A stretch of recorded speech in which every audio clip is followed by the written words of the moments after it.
Hello everyone, this is SpeakUP. Have you ever been curious about how the locals express their feelings towards someone in Filipino? Well, keep watching to learn some common expressions that you can use to express your feelings in Filipino. Starting with the mildest, gusto kita. This means I like you. Gusto kita. Gusto kita. Gusto kita. Gusto kita. Gusto kita, ate. Gusto kita, kuya. Gusto po kita. Gusto mo ba ako? Hindi kita gusto. What about the opposite? Ayaw. This translates to dislike or don't like in English. Ayaw. Ayaw. Ayaw. Ayaw. Ayaw ko.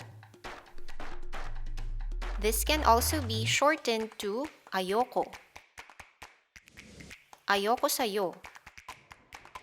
Ayoko ate. Ayoko kuya. The next one is the more intense mahal kita, which means I love you. Mahal kita. Mahal kita. Mahal kita. Mahal kita. Mahal na kita. Mahal na mahal kita. Mahal ko kayo. Mahal ko siya. Hindi kita mahal. Another intense feeling is galit.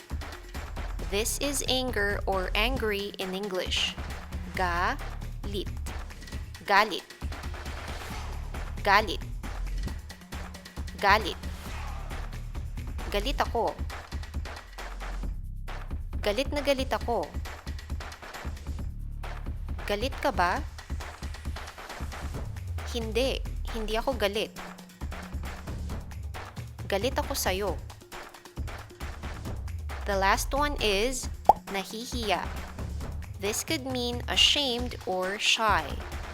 Na-hi-hi-ya.